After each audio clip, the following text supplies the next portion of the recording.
So to make our time meaningful,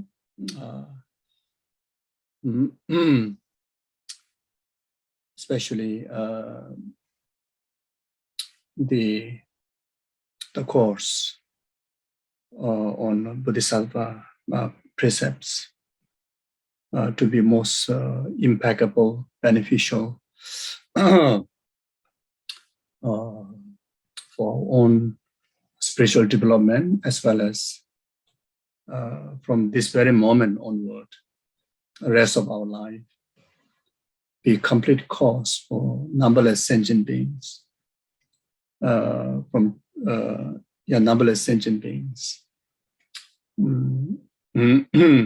causes of happiness, from temporary happiness all the way up to ultimate happiness of enlightenment. So by setting altruistic motivation, able to take care of that, even in case during the session or during the practice, if we are unable to have full attention on the quality of the practice, but at least with the right intention, still able to bring the meaning to the practice, and accordingly, for what purpose we dedicate. So for that reason, we generate bodhicitta motivation. That also on the basis of refuge in Guru Buddha Dhamma Sangha.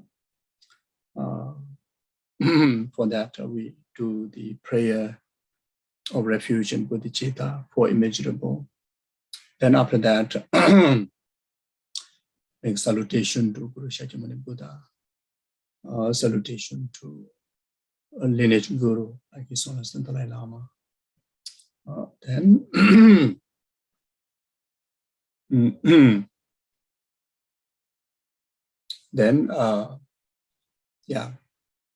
reinforcing the bodhicitta heart,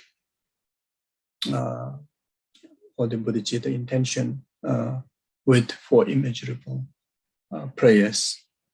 Then after that, we make the mandala offering to all the lineage gurus to request the blessing of Dharma in our heart, in the realization. So whatever practice that we learn, as well as to create ourselves pure vessel to receive the Dharma nectar through accumulating stores of merit by making mandala offering. So we will do that, okay?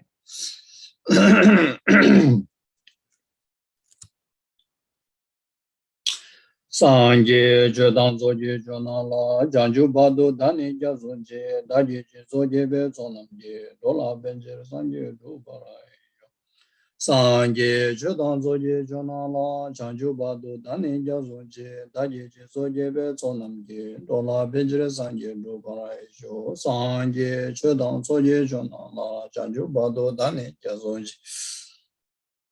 Daji Zoje Bezonamje, Dola Benjer Sanje Dubarai. Semje Damje Dewadang, Deve Judan, Dembra Juje, Semje Damje Dunga Dang, Dunga Je Judan, Dava Juje, Semje Damje Dunga Mebe, Dewada Midawa Juj.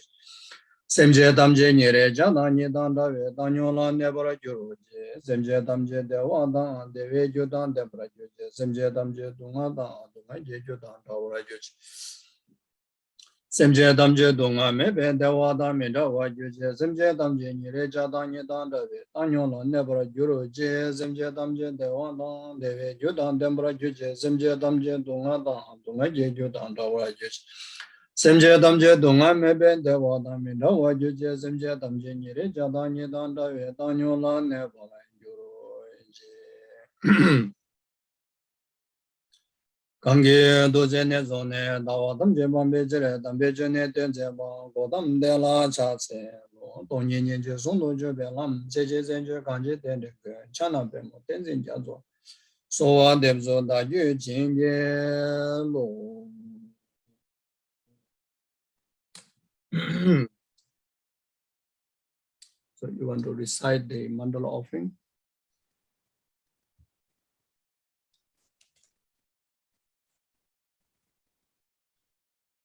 This ground anointed with perfume, strewn with flowers, adorned with Mount Meru, 4 continents, the sun and the moon.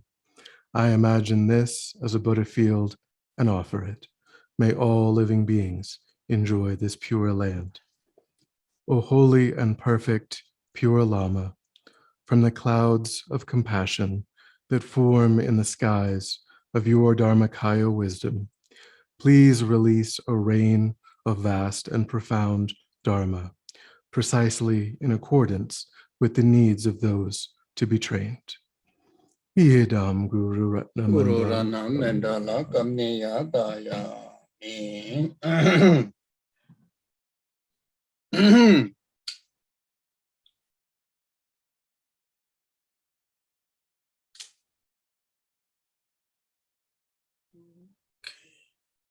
Oh yeah. Okay, so the topics on Bodhisattva vow.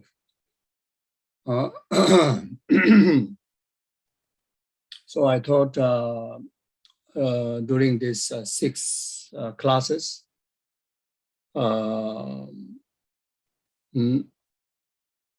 maybe for today,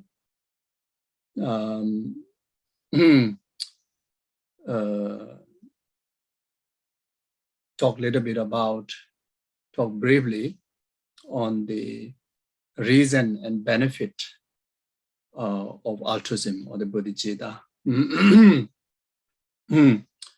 in order for us to inspire to to take the Bodhisattva vows if individuals have not taken them, and those who have already taken the precept to be more serious about cultivations of the practice.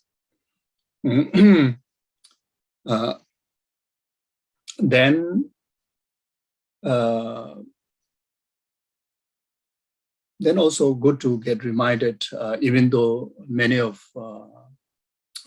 you already learn about the different techniques how to develop bodhicitta. But it would be beneficial to get reminded how to develop the bodhicitta, and especially if someone is listening, first time to the Mahayanic Dharma, then very important to, most crucial, most important to know those, few different traditional techniques that which a traditional technique to develop bodhicitta, which used by all the past Buddhas and Bodhisattvas, and who have achieved the result of becoming Bodhisattva, becoming enlightened. So if ourselves as a beginner, if we follow those techniques, then our spiritual development won't go wrong or won't delay in developing bodhicitta and becoming Buddha. So maybe 1 or 2 sessions, good to talk about that, because without knowing how to develop bodhicitta, then the observation of the Bodhisattva precept may not, bring the maximum benefit, even though whether we know, development of bodhicitta or not, just observing those virtues which introduced from the 18 root vows and 46 secondary vows, or the Bodhisattva vows, and abandoning or refraining from committing those transgressions or committing those negativities that clearly is illustrated from these precepts, will achieve a great benefit to the purifications of negativities, accumulations of merits. But if we know, if we cultivate those precepts, while developing the bodhicitta, using the correct techniques for those who have not developed bodhicitta yet, will be most meaningful, by knowing it. And those who have already generated, bodhicitta, then of course,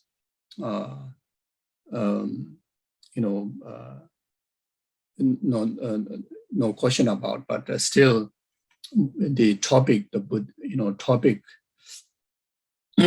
any part of the teaching on bodhisattva practice, even able to discuss even just for one moment, it is so beneficial, really, to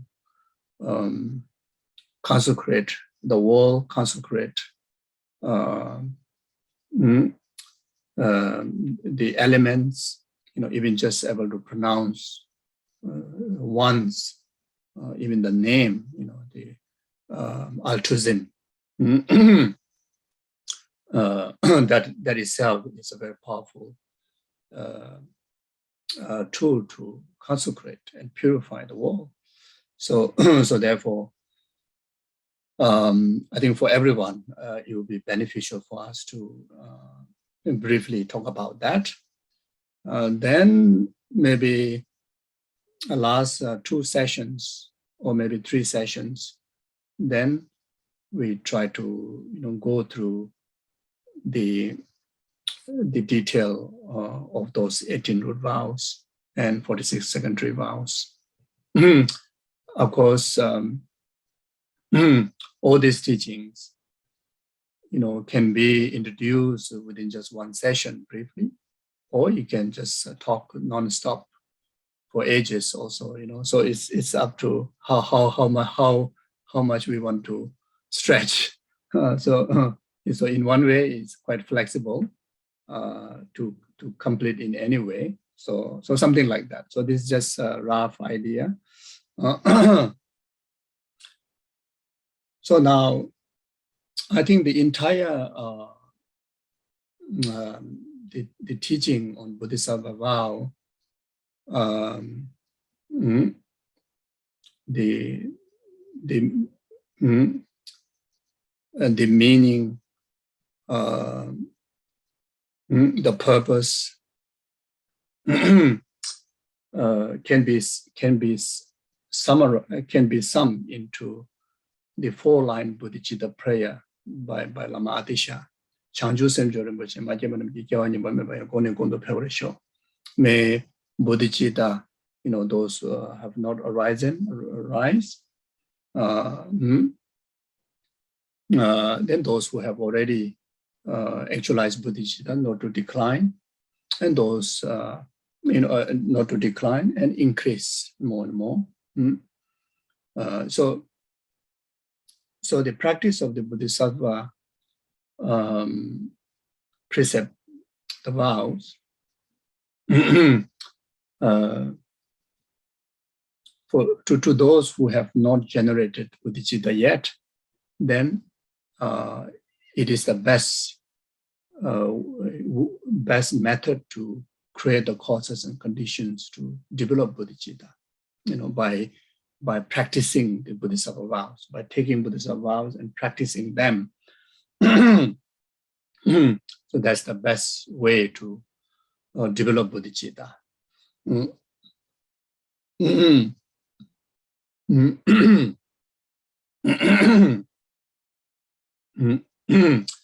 Then,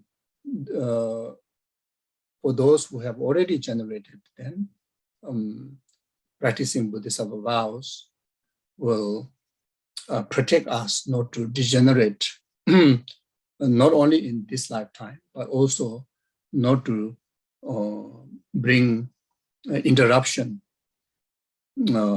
by the force of different reincarnations, different environment where you reincarnate, like even happen to be born in the lower realm due to other past negative karma.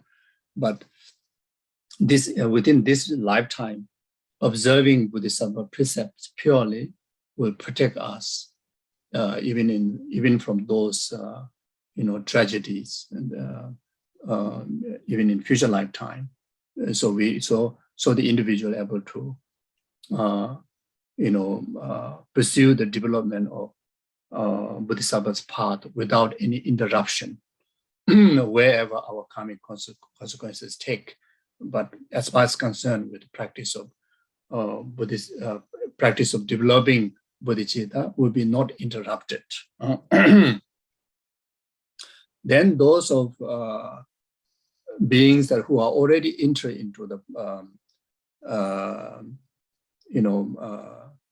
sustainable path, like such as those of the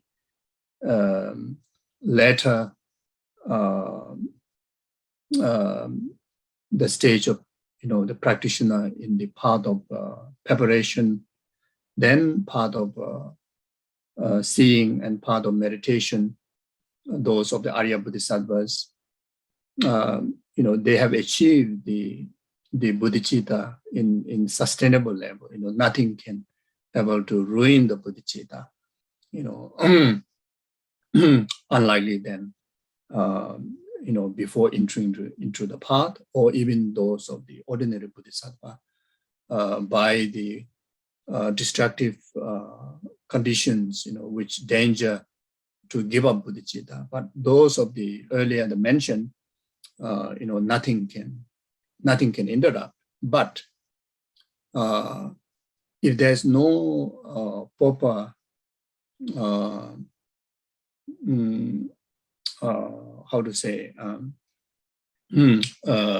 sustainable, rigorous practice, such as the practice of the Bodhisattva precept, then the bodhicitta cannot, grow to the higher level of path. So those of the Bodhisattvas, such as like Arya Bodhisattvas, by practicing Bodhisattva vow, help to, swiftly accomplish the stages of the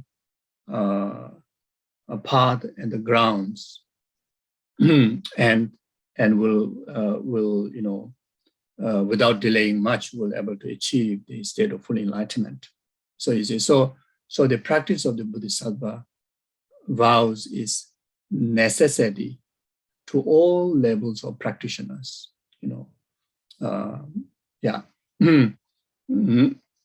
And especially for a beginner like many of us, is most crucial. Is most crucial. Sometime we may think, especially after learning the consequences of the transgressions of those precepts, we may doubt, we may think that maybe I shouldn't take the Bodhisattva vows because it's very much likely I'm going to transgress them. And if I transgress them, the consequences is very heavy.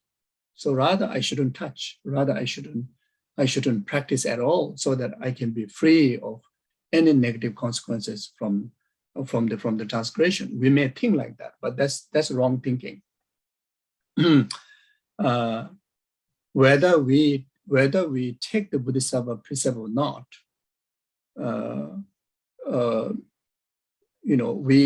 we are constantly committing the negative karma in relation to transgressing of those virtues that mentioned in Bodhisattva precepts. The difference is whether you can label as a transgressing the precept or the vow, but still, we accumulate the transgression from the virtues, and that transgression, which we can understand as accumulation of negative karma, will bring immense of negative consequences. So the advantage of taking the Bodhisattva vows, not only give immense of greater opportunity to sweeten our accumulation of vast merit, but also help to protect from the general committing of the negativities. General committings of those negativities that mention, in the form of the transgression that we study from the Bodhisattva precepts.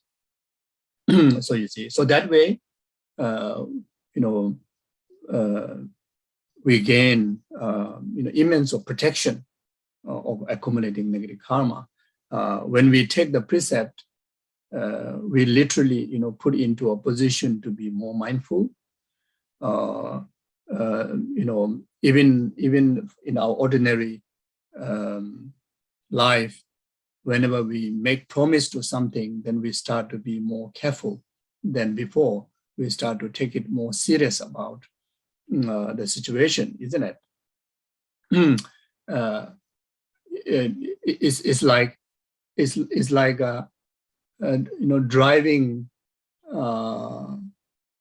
It's like a driving over. I don't know. In maybe some country, maybe the highest speed limit may be more than 100.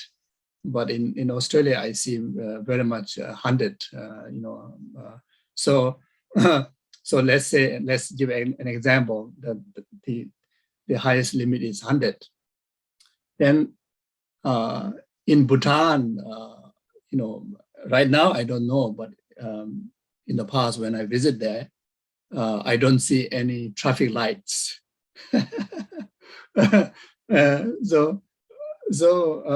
So whether there, whether there is a traffic light or not, if you drive over 100, it brings in danger to the, bringing accident, isn't it? So whether there is a traffic light or not, if you cross the limit, then it brings negative consequences. Danger bringing negative consequences. But then, whether there is a traffic light or not, when you start to practice, those basic common sense virtuous rules, it brings benefits. Then more than that, when you start to have a traffic light or traffic police standing there, then you somehow, you really become careful, even when I drive,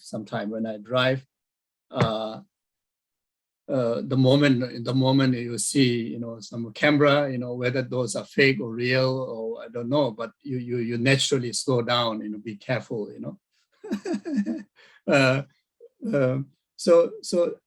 and it does helps, protect yourself, protect others. Similar way, when you, as I mentioned before, when you cross the limit of those virtues and commit negative karma, commit, the harmful deeds that mentioned from those precepts as a transgression, anyway, it is harmful to, it is in danger to your own safety, in danger to others' safety, of your happiness, etc. like that. But but when you start to take those precepts, then naturally, make us be mindful, because we know the consequences very well, and we also know the benefit, so that so that way you bring immense of privilege to yourself. So taking the Bodhisattva vows is very much, it's like a privilege. It's not adding more stress onto us. It's not making our life more restrained or making our life more difficult. It's not like that. Taking more precept, more vows, in fact, making our life more safer, making our life more meaningful. It's very much like wearing a protection shield. You see. So if we have this kind of mindset, understanding, then the more the vow that you get chance to practice, you feel more freer, you feel happier, you feel great. Otherwise, even one additional vow, you feel stressful. It's kind of it's kind of wiping away of your freedom. Telling you not to do this, not to do that. If you do this, you have this trouble, that trouble. It sounds like a lot of restriction. You see. So I think this is the important mindset that we need, because when we go through the actual detail of the transgressions, each time when we hear them, it's like, why I come into this position? I shouldn't be, from very first place, I shouldn't be in this position. But when you have this mindset, then wow, if I practice this precept, that means I gain the protection from all these, sufferings, all these negativities. How wonderful! So you will feel like that. Then, yeah. So maybe I will just read. There are many benefits. How to say? Immeasurable benefit that described within the Buddha's own teaching in the Paramita Sutras, especially the lotus, I think white lotus petal or something, Dode Pelgoche. I think it's a lotus petal sutra or something like that. I can't remember exactly. There, describe very extensively on the benefits of bodhicitta, Bodhisattva practices. Then, of course, within all the Mahayanic treatises, including of those commentaries by the great Indian Pandits, the Pandits who are very much like the second Buddha, like Nagarjuna, like Lama Atisha, Shantideva, and all the great Indian Pandits. They have about 200 over collections of great treatises. Almost everywhere you can find extensive descriptions of the benefit of altruism. Then Tibetan great Mahasiddhas, or the earlier Kadamba masters, later Kadamba masters, every teaching of them, extensive illustrations of the benefit, and the great Indian Pandits and the great Tibetan Mahasiddhas, those who recorded in the Kadamba masters' history, and the such as Nalanda Pandit's history, all of them, then they themselves is the proof the example of how meaningful and beneficial the practice of altruism. Their life is the proof. All of them achieve enlightenment within one very lifetime because of the practice of altruism, because of living a life in accordance with the Bodhisattva's conduct. Then, before becoming Buddha, in their ordinary life, as a trainee, the actions of their body, speech, and mind, anyone, whether you are religious or not, whether you are Buddhist or not, everyone will get inspired. It's full of love, full of compassion, full of service, full of wisdom, and completely, loss of self-cherishing attitude, self-grasping attitudes, and completely dedicated, fully in the cherishing of rest of the numberless sentient beings, well-being. Every single moment is about that, and that itself is a proof how amazing it is. Even we are able to practice just a fraction of that. Even we are able to practice that for only 1 hour, you yourself will tell yourself, oh, this is the most amazing thing that that can be done. Even within our every day-to-day life, when our days are concluded, when we have any events that can be reflected as altruistic doings, it's a very fulfilling day, isn't it? That really kind of say, I live fully today, and I will be, I'm going to go into a bed with complete peace, full of fulfillment. So it's not just, talking about someone did such a great thing, but you yourself, individually have felt how many times like that. You yourself felt, you yourself been proof for that. Then whenever, we live a day with full of grasping, full of anger, grudge,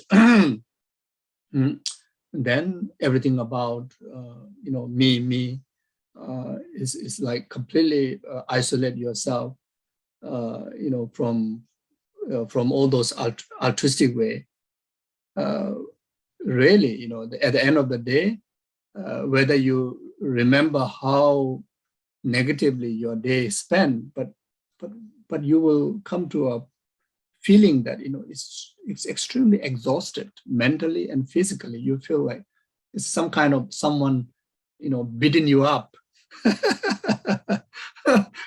It's like your body also is like so stressful. Is someone beat you up, but actually your own grasping beat you up until you feel so tired. And that too we experience, we ourselves is a proof for that, then that surely will ruin our sleep. We won't able to sleep properly. So you see, so therefore, yes, so that's like that. Then even in our own lifetime, our own spiritual gurus, our own spiritual, brother, sister, those are very good practitioners, among here, all of you are the living example, a living example of how beneficial if you live a life altruistically, if you live a life, in your very best capability, and accordingly with the Bodhisattva's way of life, as much as possible. And you can differentiate so clearly with so many others, so many other beings. You see, even in the family, when you really live in the Bodhisattva's way of life, you become the most lovable in the family, by your grandparents, by your parent-in-laws, no question about your own parents, then your children's, then your grandchildren, especially, grandchildren, when you are living in the Bodhisattva's way of life, you are like kind of honey to the bee, like that, you will be loved by every single direction, by every single kind of people, far and near. You see, so those are those are living examples. How amazing if we are able to practice altruism. You see, then if someone live with anger, someone live with kind of competitiveness, jealousy, ego, pride, full of grasping, the food also have to be first on my table, the seat also have to be first for me, and the gift also has to be the best for me, and calling, then whatever, and everything has to be first, everybody will start to, think that you are the last one, actually, not the first one in any. So anyway, like that. Then our gurus, our gurus and our spiritual practitioners, in the society, in our living, day-to-day society, they are absolutely in the Bodhisattva's way of life, and how attractive they are. You see how attractive they are.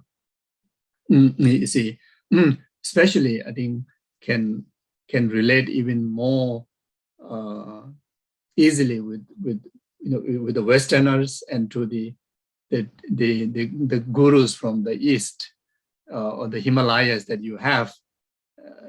Culturally is very much like totally opposite. Totally different. Maybe opposite is a bit too much. Maybe big, huge different. Then in many cases, even the language, you cannot even communicate in the wording, the language. But then when you relate to them, it's like you know them the best. They are the closest to you. And they are like is more precious than your own heart. Many of you treat like that, and somehow they are the most beautiful people in the universe. You view them like that. You see in that manner.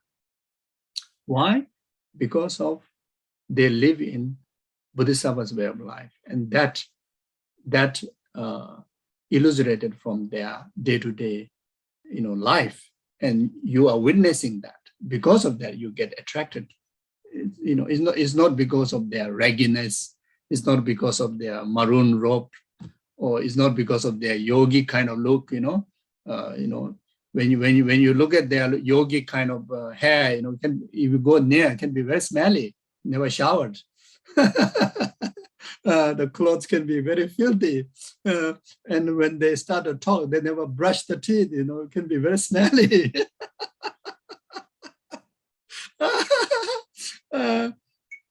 And their looks can be quite rough also. There are no moisturizer. Then also, if you want to share a meal with them, the meal can be quite dry one. Dry flour. But then still you feel everything like a nectar. Everything is like amazing, most attractable. It's because of their Bodhisattva way of life. That energy is illustrating through their smelly speech, through their smelly clothes, raggy looks, so you see, it's absolutely.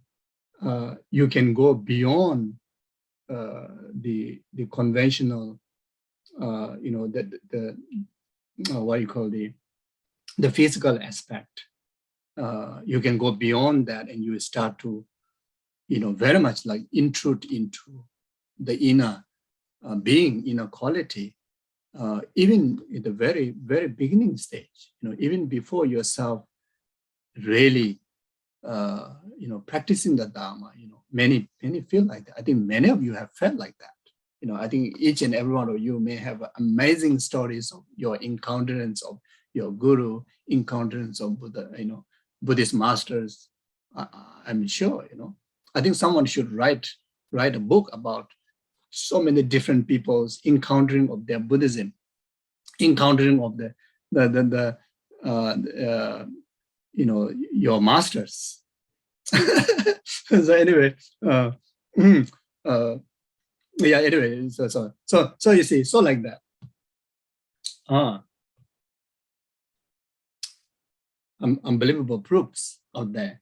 So then, if you want to put into the word all those different qualities and the expressions of the qualities of the Bodhisattva, the altruism in the sutras, I think the Shantideva's Bodhisattva's way of life, first chapter is the complete in very few words, and very easy to apprehend. So I'm thinking to just read few of them. Yeah.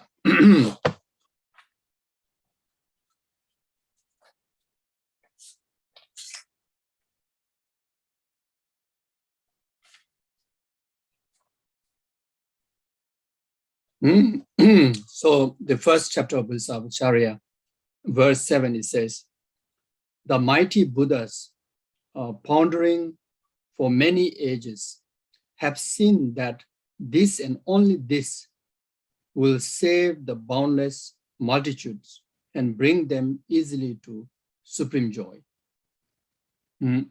So all the past, Buddhas have searched for tool that can benefit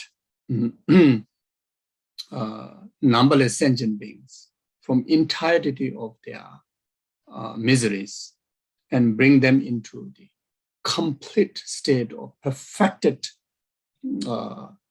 joy, everlasting happiness, the state of Buddhahood. And they found there's only one method, there's only one practice that can able to deliver that. There's no other practice in that they have found. That is Bodhichitta. Bodhichitta, altruism, is the only method that can deliver that. There are so many dharmas, so many wisdom, so many virtuous attitudes, so many meditations. All of them have limitations, including of emptiness. If you just practice emptiness without lacking of altruism, the ultimate benefit is to achieve up to the nirvana peace, no more than that. Won't able to deliver enlightenment, you see. So when this wisdom of emptiness, even though it is the principle of Dharma, but if that conjoined with altruistic attitude, it become an antidote to defilement, and it become a cause for enlightenment. So without that, it also has a limitation. Then no question about rest of the other virtues, you see. So therefore, practicing bodhicitta, practicing Bodhisattva vow, when you're able to do that, you are actualizing that one tool that can benefit, the ultimate benefit of yours and ultimate benefit of others. And that one tool that, Buddha have endorsed, through their experience, that's the only thing can able to deliver enlightenment, nothing else, you see. Then verse 8, it says, those who wish to overcome the sorrow of their lives and put the flight the pain and the suffering of beings, those who wish to win such a great beatitude should never turn their back on bodhicitta. So if you wish to end entirety of your own misery and the causes of the misery, such as karma and delusion, and actualize the highest achievement of your own perfection, which is the Dharmakaya, then should practice bodhicitta. If you wish to deliver the ultimate help to the rest of the noble sentient being by overcoming entirety of their samsara, it is causes, and abide them into their most perfected benefit, which is the your own Buddha's form body. If you wish to achieve that, then practice bodhicitta. So if your aim for your spiritual practice is that, then never turn away from the practice of bodhicitta. So like that. Then verse 9, it says, should bodhicitta come to birth in one who is suffering in the dungeon of samsara, in their instant he is called the Buddha's heir, worshipful alike to God and man. So bodhicitta is not something that, as we discussed before, the bodhicitta is so marvelous, the best thing, the best practice. But then, can we as ordinary, like myself, who is only filled with the negative karma, only filled with the delusion, and completely tormented by suffering of pain, suffering of change, and pervasive suffering, completely disaster, like myself, example. Can I generate bodhicitta?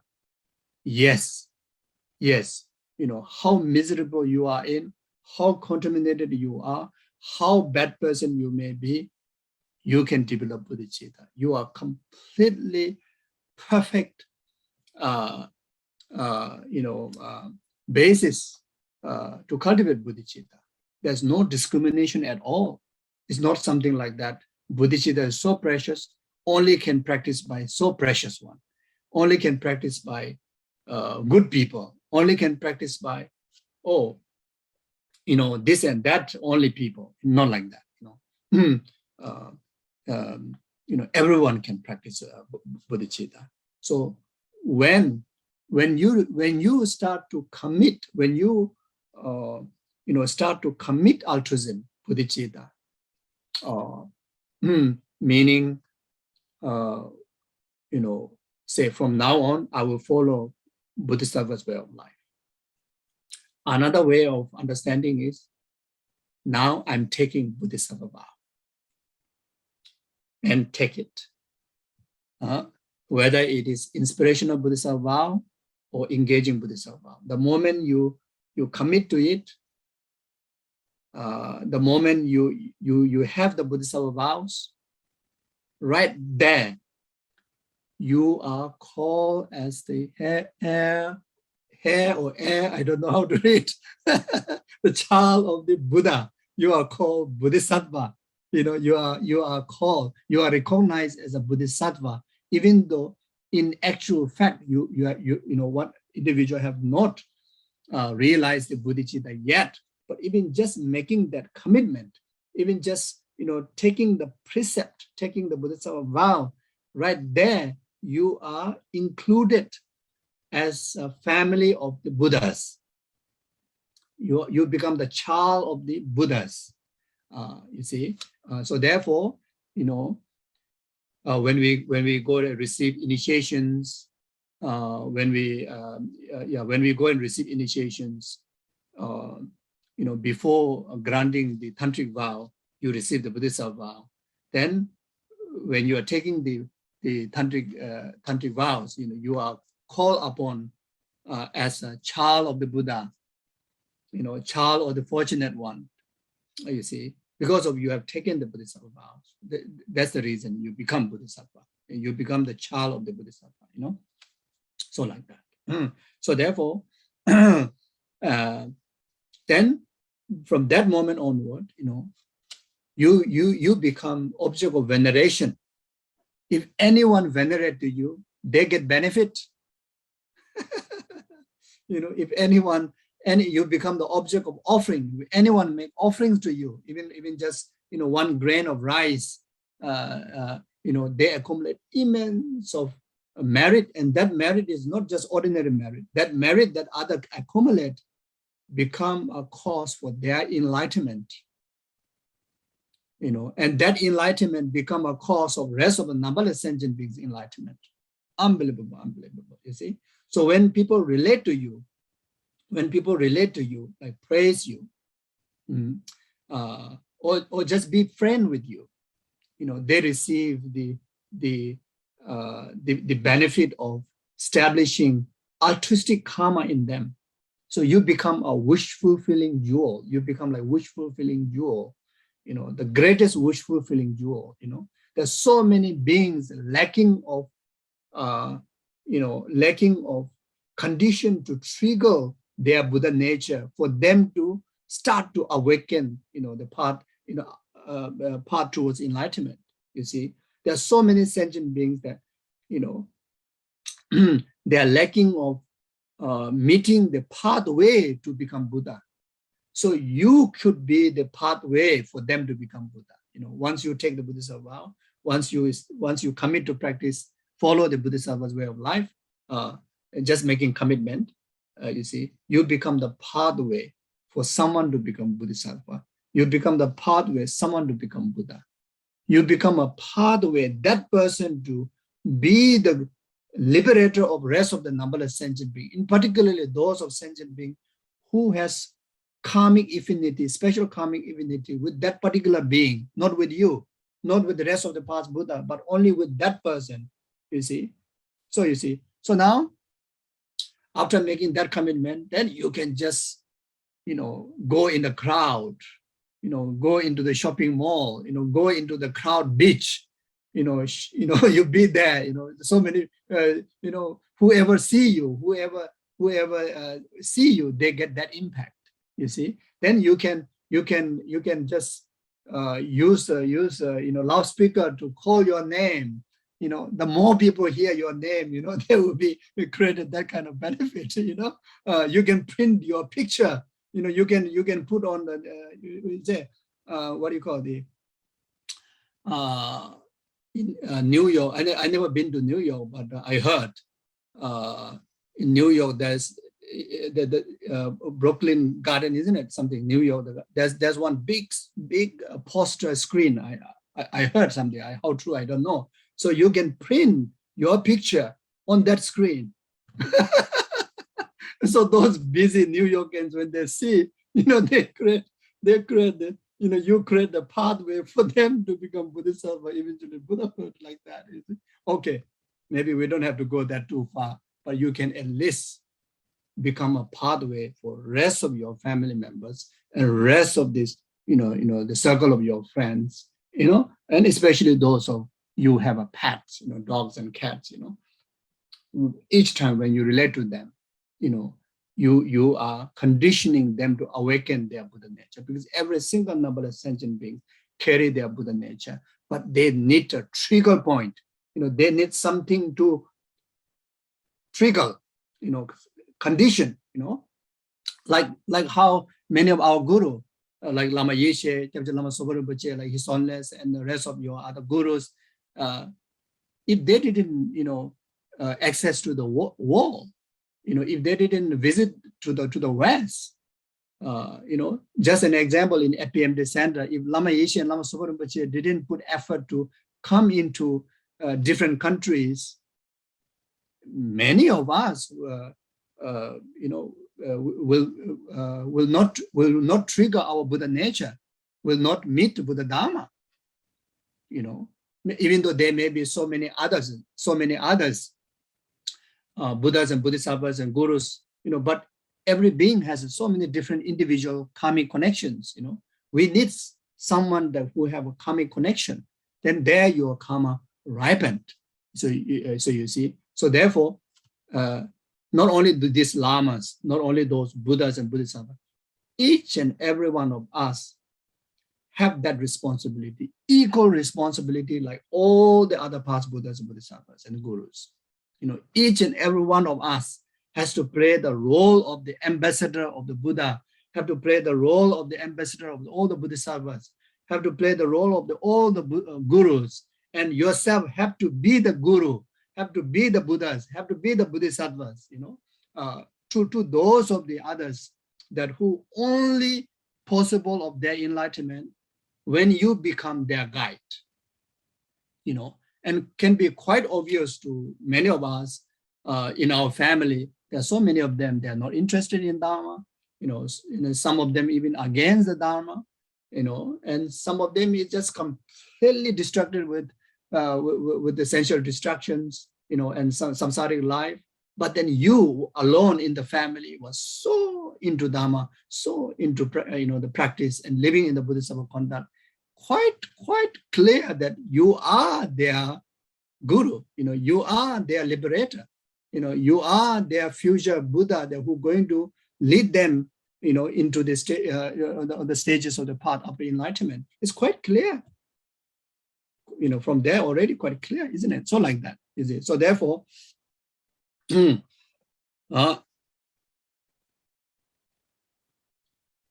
yes. Yes, I almost get, I disappear from my point. Yes. So you see, so it's just from there, your life becomes so meaningful, like whatever you receive, it becomes cause of others' accumulation of merit and enlightenment. Whatever you give, everything become altruistic dharma. Such like the Bodhisattva, great-hearted, the tigress. When you read the chapter 8 in the Gorelai Sutra, the great-hearted Bodhisattva, giving the charity of his body, able to create the cause and condition of those 5 tigress family to reborn as a Brahmin, to be the first 5 disciple Buddha's training wheel of Dharma, and achieve within that very lifetime. Even though their previous life is just their previous life is just tigress, but then they are, I think about 2 lifetimes later, they become Buddha's first disciple, and within that very lifetime, they achieve arahatship. So you see, so now all this, even the name of that Bodhisattva is called the Bodhisattva great-hearted, Chanju Sempa Nyingdopchen. You see, one of the like those of you who've been to Nepal, there's a saying that if you pilgrimage to Nepal, if you haven't even you pilgrimage to Nepal 1,000 times, or if you haven't visited the 3 stupa, there's a two way of saying. Visiting 3 stupa in one trip will fulfill the meaning of that you really made a pilgrimage to Nepal. But then the slightly lighter saying is that, until that you complete visiting of the 3 stupa, then you complete the pilgrimage to Nepal. But I think our gurus used to say the first one, you see. So in one trip, you have to visit, how long the trip may be. But if you are intended for pilgrimage, then you have to visit the 3 places in one go. So that one of them is the Namo Buddha stupa. The stupa for the size-wise, not that magnificent, was not huge. It's quite small, and a very humble look from outside. But that entire stupa, the dirt, is the collection of the Buddha's remain, the bones and bloods, and built from there. Is one of most blessed holy place in Nepal. Another one is the self-emanated stupa called the Swayambhu stupa. Then the third one is the wish-fulfilling stupa, the Buddha stupa. Is very much, particularly in relation to the Tibetan Mahayana Buddhists that we relate to, very much started from there.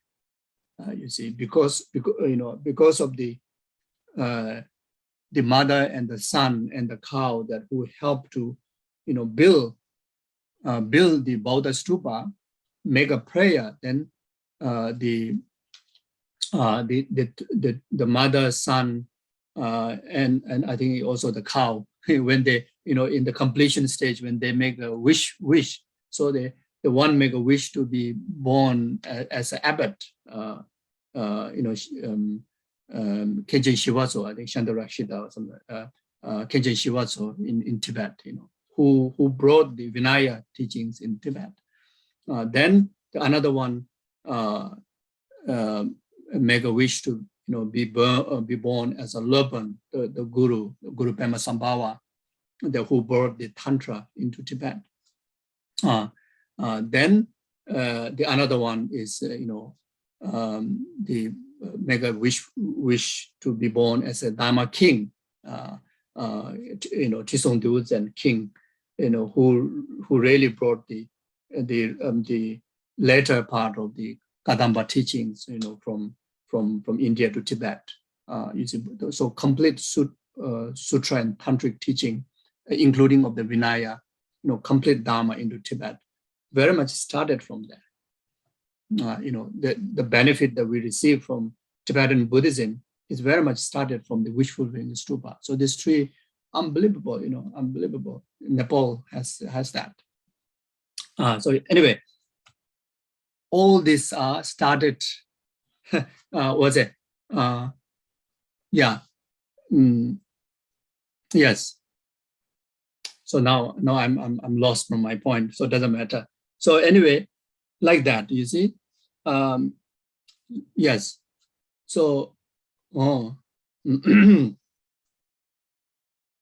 yes. So now you see, when you decided to follow the Bodhisattva's way of life, like taking Bodhisattva vows, then within the moment of snapping, the worst, turn into the best. The worst person become the best person. Most contaminated, most deluded person, within that flip of snap, you become the child of the Buddha. You see? So this is what it's saying, the teaching is saying.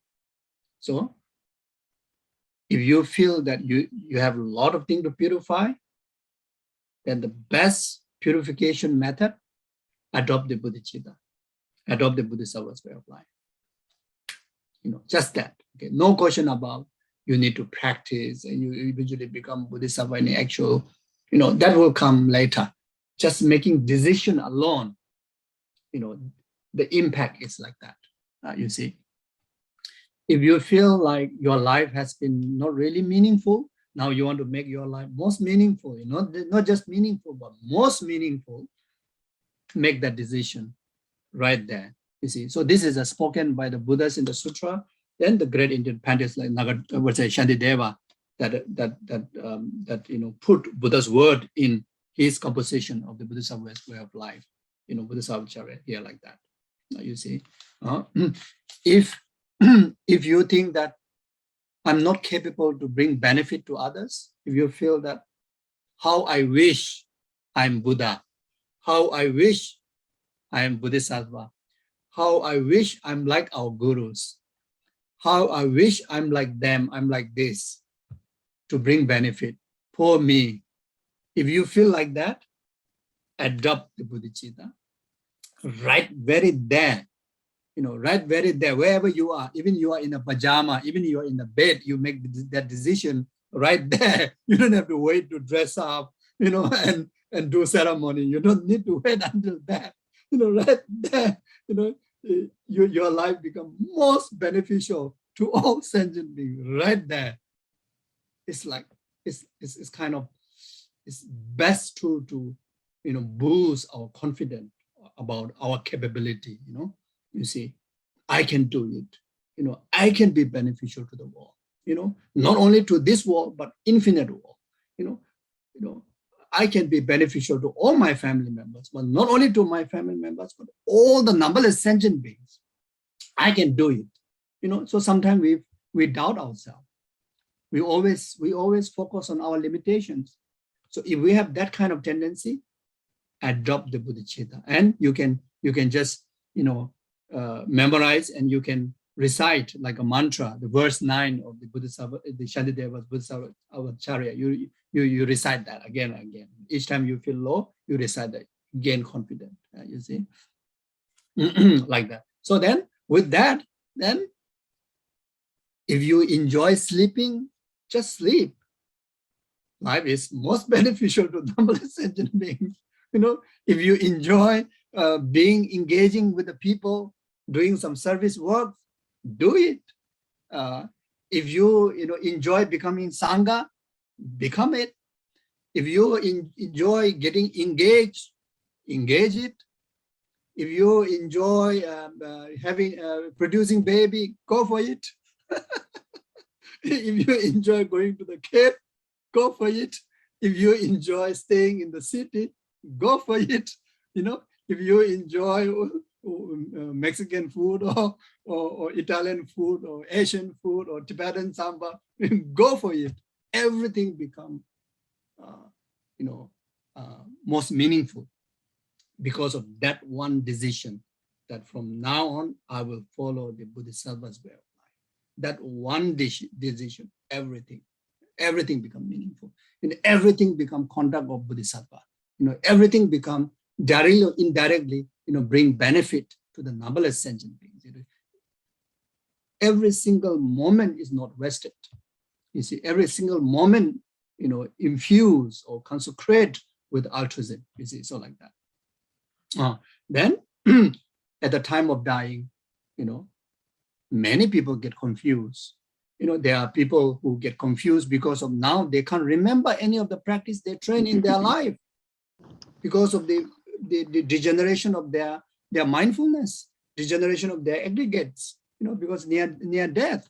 So they start to fear. They say, oh, I've been practicing whole life, but now, I'm dying and I don't know what to practice, how to practice, Then there's a lot of suffering from hallucinations, delusions, etc., like that. Then, if you be just simply aware of that, you have adopted the Bodhisattva's way of life, and that is the greatest power, transferring your consciousness. That is the greatest inner guru. There's the greatest virtuous leading of the path towards higher rebirths, including enlightenment. You see, so therefore, when you learn the five powers, five powers for living and 5 powers at the time of dying, as a transferring your consciousness. So the real power is about bodhicitta. So remembering bodhicitta, or acknowledging that you have chosen the life of Bodhisattva's way of life. Whether I live, whether I die, even if I happen to be born in the lower realm, my life is dedicated for the cause of numberless sentient beings. You see, there's a master that at the time of dying, basically whole life pray that may I be born in the hell realm for the benefit of sentient being. May I be born there so that I can directly benefit the hell being. But at the time of dying, entire his mind is filled with pure land. He tried to visualize the hell realm, but just can't help. Entire his thinking is completely filled with the Pure Land. And when he passed away, he born in the Pure Land, even though he make prayer to be born in the hell realm. You see, so that is the power of a bodhicitta, like that. So there are many, many stories like that. Okay, so you see, so now in the future, even at the time of dying and the rest of the future, adopting the Bodhisattva's precept, as adopting Bodhisattva way of life is the most meaningful thing, you see. Then verse 10 is said, for like the supreme substance of the alchemist, it takes the impure of a human flesh and make of it the priceless body of Buddha. Such is bodhicitta, we should grasp it firmly. You see, so when I already mentioned before, from the impure substance, impure the body, which is contaminated by karma delusion, will turn into a wish-fulfilling, Buddhas of the Buddha, wish-fulfilling bodies of the Buddha. Even before becoming Buddha, everything become beneficial. So it's like that. In verse 12, it says, all other virtues like a plantain tree produce their fruit, but then their force is spent. Along the marvelous trees of bodhicitta, marvelous tree of bodhicitta will bear its fruit and grow unceasingly. So you see, everything that infused by bodhicitta, then all the virtues everlasting, all the virtues magnificent, immeasurable, you see, most beneficial. But other virtues, has limitations, etc. like that, you see. So give an example like the plantain tree. Many give as example of banana tree. Once the one time banana grow, then there's no more banana again. Like that. Those of other virtues. The bodhicitta is like those trees that yearly they produce unexhaustible fruits. Like that. Then verse 14. Just as by the fires at the end of the time, great sin are utterly consumed by bodhicitta, thus it benefit boundless. As the wise and loving Lord explained to Sudana. So Buddha have explained this to Sudana, that the power of the bodhicitta attitude is so powerful that it has the capability to eradicate even the greatest faults, including of the defilement to obscuration, can be eliminated by the altruism. You see, so like the great eons of fire, it can just consume entire universe, like similar like that. So therefore, whenever we do purification, such as using the four opponent power, the antidote, if we are able to, use altruism, either altruistic attitude or altruistic wisdom, the best is use both. The cultivation of bodhicitta and cultivation of emptiness, or even just reciting the bodhicitta prayer and prayer of emptiness, or you can recite the dependent arising mantra, that which is the mantra of altruism. It brings the most effective purification, most powerful purification. So as I mentioned before, if we think that we have a lot of things to purify, then use bodhicitta.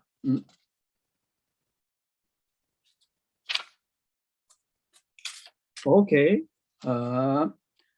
Verse 21, it says, if with kindly generosity one merely has wished to soothe the aching head of the other beings, such merit knows no bound.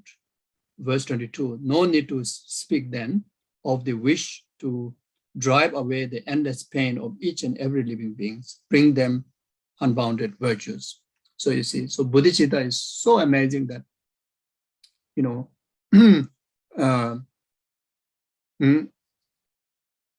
even in our ordinary mind, just simply wishing to overcome the pain of one individual's headache, that itself is unbelievable virtue. Someone that who very much infused by self-cherishing attitude, able to think concern the well-being of somebody, and wishing to be free of even just their headache, create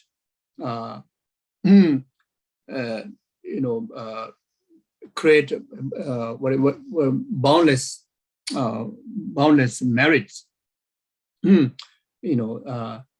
Even the Nagarjuna's precious garland, etc. There's so many other texts emphasize that the merit, even just wishing to clear one being's suffering, is far more greater merit than offering abundance of material gift like food to all the Buddhas of 10 direction.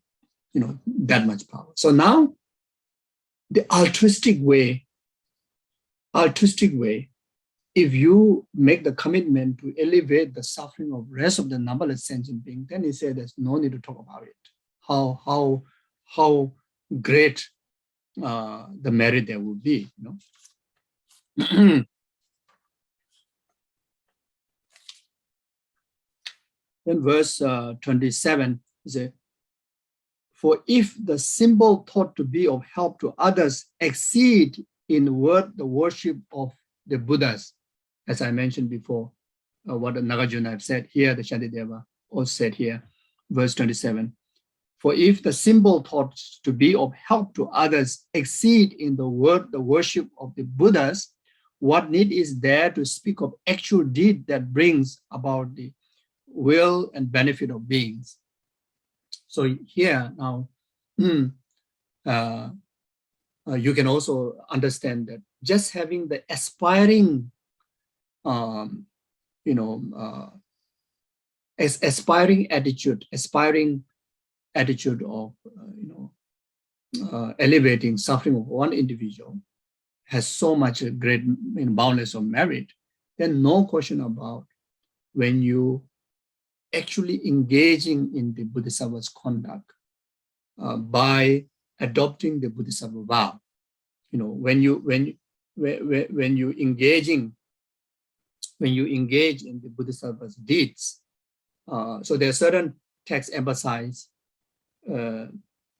the border, where you can determine that now you are engaging in Bodhisattva's conduct or engaging in Bodhisattva's way of life.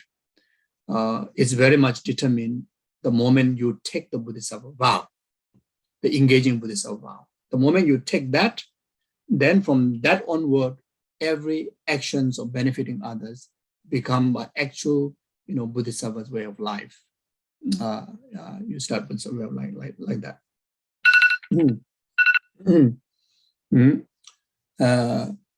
Then for so that's I think so that is the understanding. That is the understanding.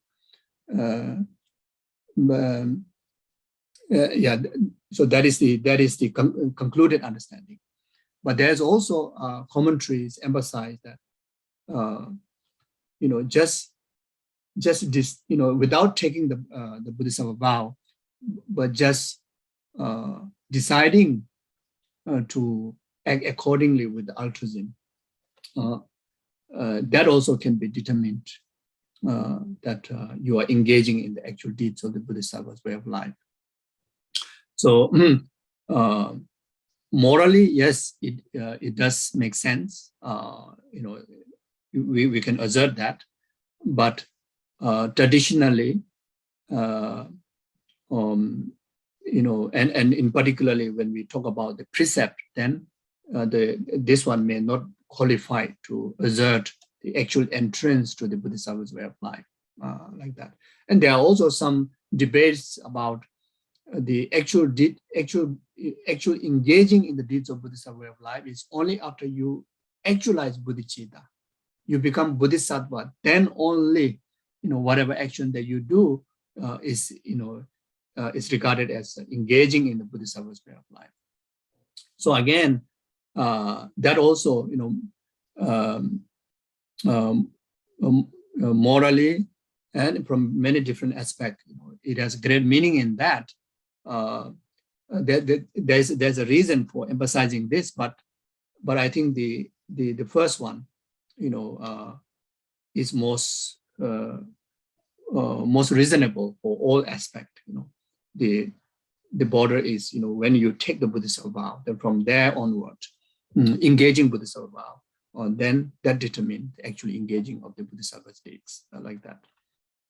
So this particular verse is differentiation between the aspiring Bodhisattva commitment and engaging Bodhisattva commitment. So even just aspiring, has so much great merit. So when you engage in actual deeds, then no question about how great the benefit will be, so like that. Okay, so from here, then I think it would be beneficial to discuss about the differences of the true aspect of bodhicitta, aspiring bodhicitta, engaging bodhicitta, then how to develop them, such as the different traditional techniques, like such as 7 cause and effect, 4-point self-exchanging with others. Then Lama Tsongkhapa's recommendations of combining all those two teaching together. So maybe that we discuss on the next session. So I think I better stop here. If you have any questions, otherwise we can stop here. Thank you.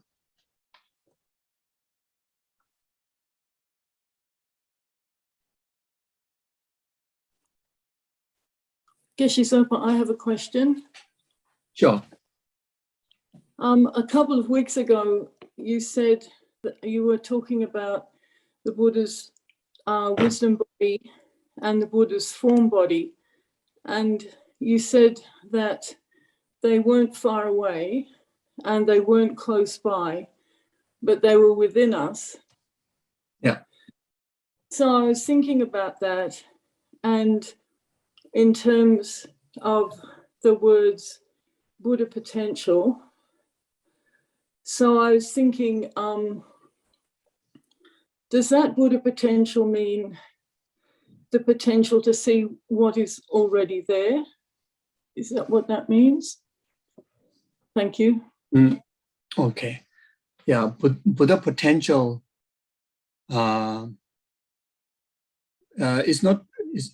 is not talking about this, the subject, whether perceiving it or not. Buddha potential is pre-existent within our continuum, which is our own absolute being. So that is a Buddha potential. The labeling of the potential, labeling of the potential, very much meaning that it carry all the basis to be resultant in the complete form of Buddha, complete illustrations of Buddha, which are the Buddha's 4 bodies. Buddha's 4 bodies. So so something like that. So yes, Buddha already exists within us. It is not something like as what you said before. It is not something to achieve from somewhere else. It is not something like destined to be arrived. It is very much gaining awakening wisdom. Gaining awakening wisdom of that potential in a full aspect. You see, so the way is when we become omniscient, then we see the full aspect of the 4 bodies of the Buddha, that which already pre-exists within us. So right now, there's a plenty of cloud-like obscurations that obstructing for us to have the omniscient wisdom in our wisdom. You know, it doesn't mean that we don't have the omniscient potential, but that potential, even from the wisdom side, is like clouded. So our job of Dharma practice, spirituality, is to clean those, to clear those clouds, and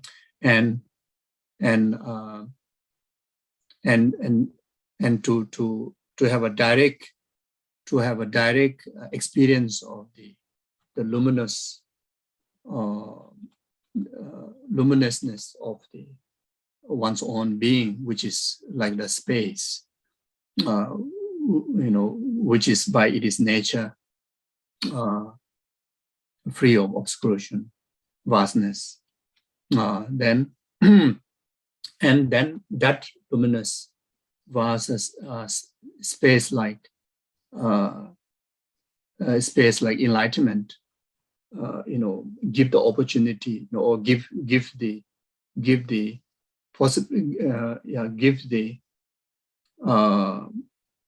space to illustrate, different forms, which are the 4 forms of 4 bodies of the Buddha, which are able to illustrate. At this moment, unable to illustrate those 4 bodies of the Buddha, even though we carry them within us, because even though in actual reality it is already exists, but cannot be seen by others and cannot be seen by your own limited wisdom.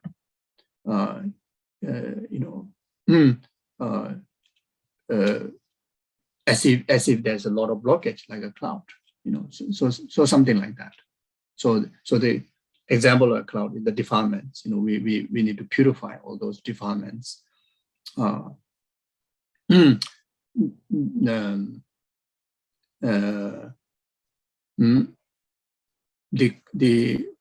karma and the samsara, in fact, the karma and the samsaric result, this contaminated body, these are in fact is a minor purification. The real purification has to be done to purify the delusional obstacle and the obscurational obstacle. That's the main thing to be purified. Those are the main obstruction. When you purify the obscurational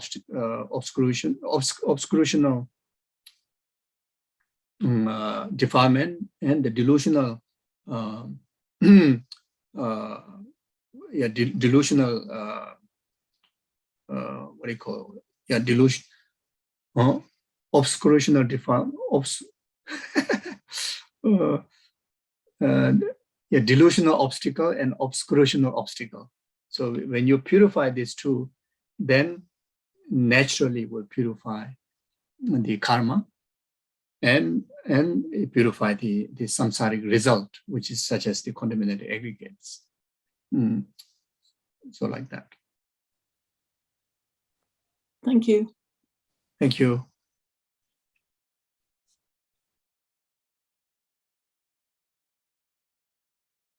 Any more question, or we can stop here? You tell me.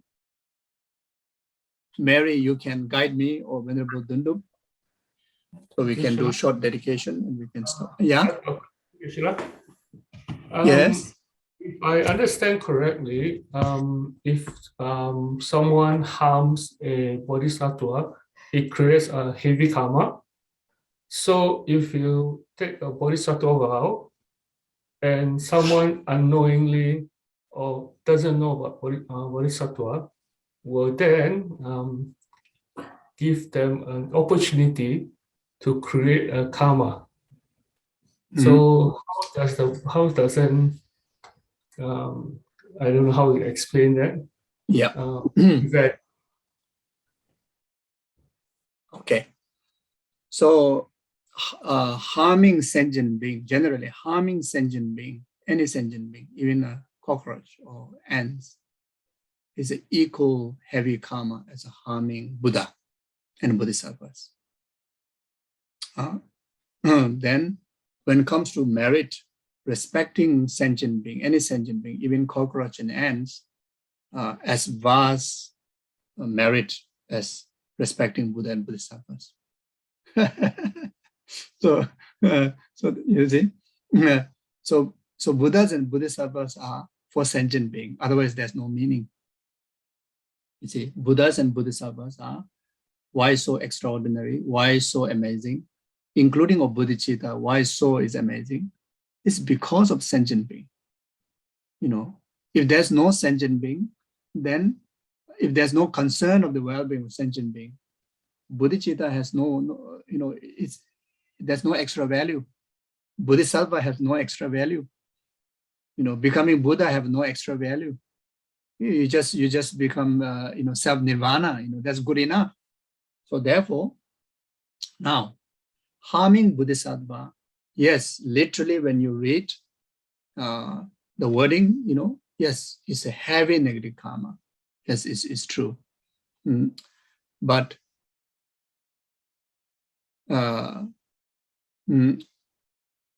as I explained at the beginning of this session, that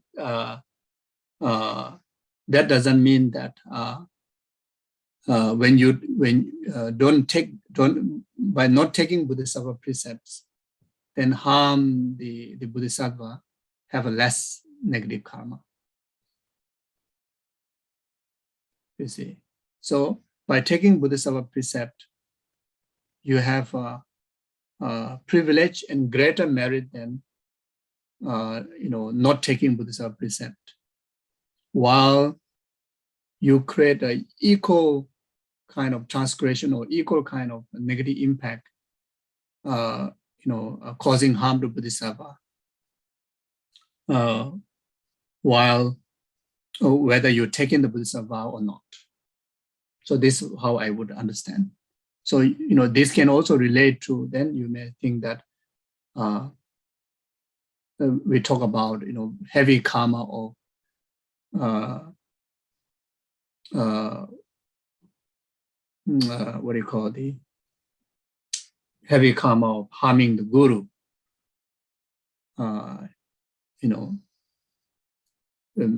Yes, there's a heavy karma harming the guru. So the understanding here is that if you take someone as your guru, the privilege is extraordinary, unbelievable privilege, so much merit. So instead of taking those privilege and you cause harm to guru, heavy karma. So even you harm to someone who is not your guru, also get heavy karma, as equal as heavy karma. But when it comes to so something like that.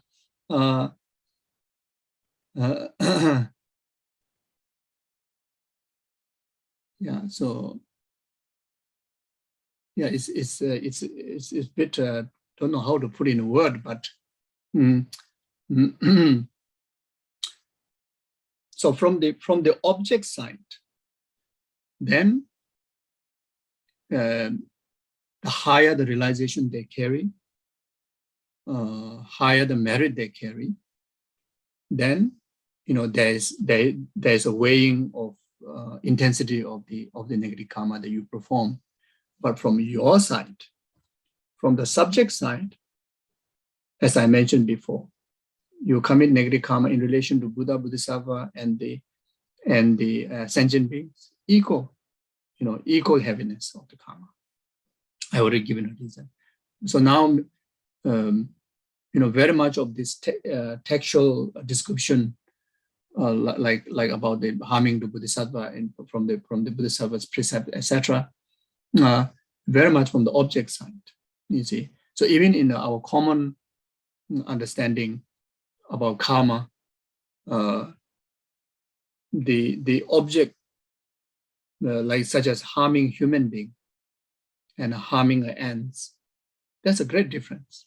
Harming human being is far more heavy and negative karma comparing to harming of animals because of the object, the opportunity, the privilege, and the merit that they carry. Then also from the sizes, like harming a big size animal and the small size animal because of the intensity of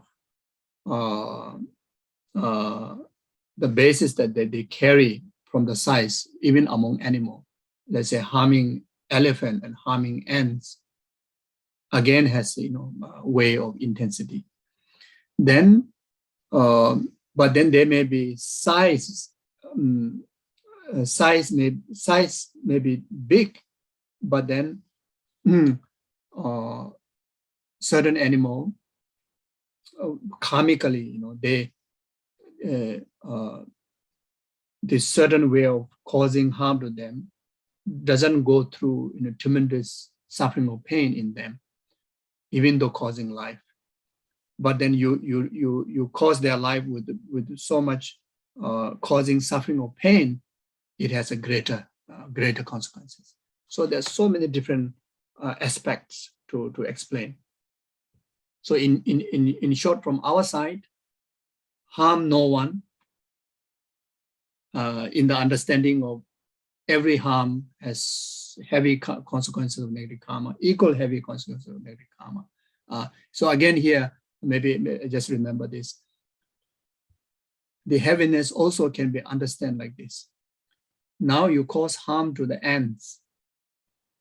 The immediate karma comparing to the harming to the human being may be lesser, but if you don't purify them, about 15 days time of causing life of ants, it become an equal karmic intensity as causing life one human being. About 15 days time. So there's also like that. Okay. Thank you so much, Geshe Zopa. I think we'll start the dedications, Venerable Dundrup and Geshe Zopa. Thank you. Thank you.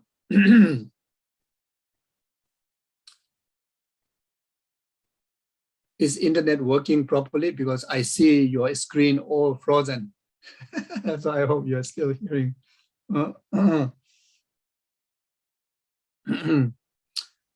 Okay, so yeah, we dedicate the merit in bodhicitta, in emptiness. So whatever merit that we accumulate from this session, and all the merit that are accumulated by past, present, future Buddhas, Bodhisattvas, and Gurus, and sentient beings, be a complete cause for numberless sentient beings to be free from oceans of samsaric suffering, its causes, karma, and delusion, and actualized state of full enlightenment accordingly. May this collective merit be a complete cause, this pandemic and the war, the natural disaster, then all the diseases and the suffering that sentient beings go through be overcome straight away. May all the antidotes, such as peace, medicine, service, care, everything become most effective to the needy one. May this collective merit be a complete cause. All the world leaders, leaders of organizations, who lead family, yourself who lead your life, be free from negative emotions and fill the heart with the attitude of altruism and the wisdom of emptiness, so that anyone under their leadership can able to enjoy all the peace and happiness accordingly. May this collective merit be a complete cause, all the beneficial beings like Sonasdan Lama, all your spiritual gurus, and all the other beings who are causing the peace and happiness of the world and sentient being. May they enjoy perfect health, long life, and fulfill all their aspirations accordingly.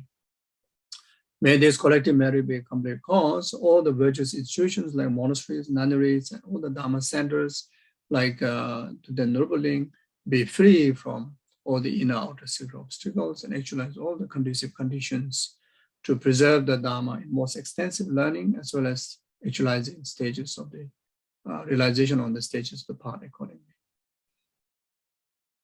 May this collective merit be a complete cause. May all sentient beings, and as well as like ourselves, able to, have all the courage and merit to adopt the Bodhisattva's way of life. like all the past Buddhas and Bodhisattvas. Then understand that dedicate ourselves, the merit and the purpose we dedicate all lies in the nature of emptiness. Oh, Jawade, Nudo Lama, Sanja Dubin, Duachi Yamaluba, de Sala Gobrajo, Chanjo Semjo, Bachamaji, Panam, Jawani, Bamba, by Yokonin, on the Pevajo, Tony Tower, and Bachamaji, Panam, Jawani, Bamba, by Yokonin, on the Pevash. The Mia Tower and Bajamaji, Panam, Jawani, Bamba, by Yokonin, on the Pevajo, Carrera, Covation of the Pendant of Management, Chereso, Tenzin Jazu, Shabbat City, but the Tenju, Tuzo Chanji, Jango, the Jumpy, Kuzo Dobosh. Jozongo Lemon, Roba Dazo, the Jekwando, Shabden, Show. Pama Simjadam Jedina, then using Rodam Jedado, the one that you do some of us, which over the Dakuni Monam Bridges, Simjan about Jenny, but you don't know that you do in the Malapatado John, never Jabe Bowage that came out of Kudo somebody, and the Dakuni just Talo Java, the Datam Java, Suchi Java, Mongala, that is the our day when you're some Boche, Rabdo, Movara, better so amico be but some Jerava, some children, the Tashi Mondel, sending him a grand, the Talo de Conjo, some Tashi. Sashi, Beja Joji, and daughter of the revelation in the German, Sanji Shindo me the boy, to go Namda Shinla, Barai. Tujiche, thank you very much. Thank Thank you. you.